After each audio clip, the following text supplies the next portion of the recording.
Hi hello दोस्तों, मैं हूं आपका दोस्त, आपका होस्ट राजर्षि। आप सभी का तहे दिल से स्वागत करता हूं शायरी सुकून के सुकून भरे प्यारे से मंच पर। आज मैं आपके लिए लेकर आया हूं प्यार की चाहत पर लिखी हुई शायरी पेशकश। दोस्तों, आज की सभी शायरी और स्क्रिप्ट को लिखा है शायरी सुकून मंच की उम्दा और होनहार स्क्रिप्ट राइटर श्री प्रिया जी ने। चाहत।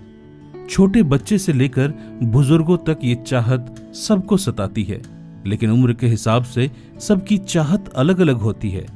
छोटे बच्चे को खेलने की चाहत, टीनेज बच्चों को पढ़ने की चाहत, युवा अवस्था में इश्क की चाहत, मध्य अवस्था में कुछ हासिल करने की चाहत और बुजुर्गों को चैन से जिंदगी काटने की चाहत। दोस्तों, आज हम युवा अवस्था के सबके दिलों में राज करने वाली इश्क की चाहत के बारे में बात करेंगे।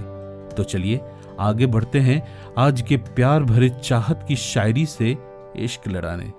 अर्ज किया है, इश्क की गलियों में घूमते हुए चाहत को हम खेल समझ बैठे। इश्क की गलियों में घूमते हुए चाहत को हम खेल समझ बैठे। लुका छुपी उसने ऐसा खेला, हम जिंदगी भर ढूंढते ही रह गए। क्या बात कही है शायरा ने। इश्क की गलियों में मुसाफिर थे हम, चाहत हमको छू कर चली भी गई और हमें पता तक नहीं चला। बाद में हमने कितना भी ढूंढा, लुका छुपी खेल कर वो हमारी आंखों से ओझल हो गया। जिंदगी में सच्ची चाहत को पहचानना बहुत मुश्किल है दोस्तों। एक बार वो हाथ से निकल गया तो जिंदगी भर हमें अफसोस में जीना होगा।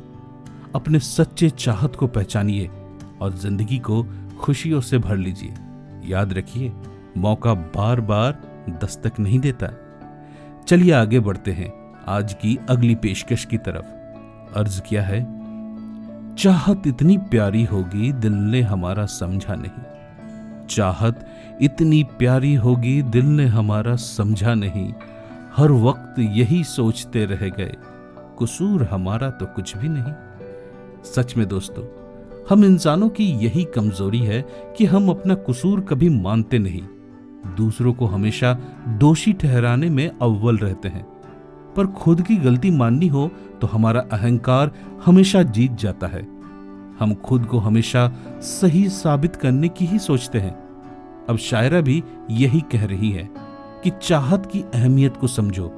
जब तक पास है हम उसकी कदर नहीं करते, और जब दूर हो जाए तो सह नहीं पाते हैं। सोचते ही रह जाते हैं कि हमारा तो कोई कसूर ही नहीं, फिर चाहत हमें मिली कैसे नहीं। चलिए दोस्तों आगे बढ़ते हैं अगली पेशकश के साथ। गौर फरमाइए, पास थे जब तक चाहत को समझा नहीं, अब शिद्दत की पुकार उन तक पहुंचती नहीं। जिंदगी में महफिलों की कोई कमी नहीं, जिंदगी में महफिलों की कोई कमी नहीं, पर उनमें रंग जमाने वाला कोई मिला नहीं। जिंदगी हमें पीछे मुड़कर देखने की सहूलियत नहीं देती।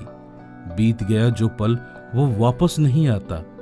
समय गुजरने के बाद हम कितनी भी शिद्दत से पुकारे, चाहत वापस नहीं आएगी। महफिलों की कमी बिल्कुल नहीं होगी, पर उस महफिल में चार चांद लगाने के लिए कोई नहीं आएगा। बहुत खूब कहा है शायरा ने ये बात। तो दोस्तों, आप भी जिंदगी में समय रहते चाहत को पहचानिए, अपनाइए और खुशी से जीवन बिताइए। बाद में पछताने से अच्छा है पहले ही संभल जाएं। दोस्तों, अगर आपको ऐसे ही खूबसूरत शायरी सुनना पसंद है और अपने दोस्तों के साथ शेयर करना चाहते हैं तो शायरीसुकून.com और स्पॉटिफाई जैसे अन्य 17 से ज्यादा प्लेटफॉर्म पर शायरी सुकून को सर्च कीजिए, फॉलो कीजिए और अपने मनपसंद शायरियों का आनंद लीजिए। पल भर की जिंदगी में कभी खुशी है तो कभी गम है। वक्त कैसा भी हो, प्यार से जिए और सबको प्यार दे। चाहत जब दस्तक दे तभी उसका हाथ थाम ले।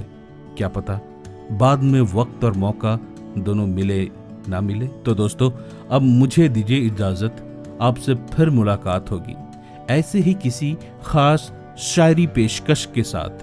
तब तक के लिए आप स्वस्थ रहे, खुश रहे, यही दुआ है मेरी। यानी राजर्षि की आवाज में शायरी पेशकश को सुनने के लिए आप सभी का दिल से शुक्रिया।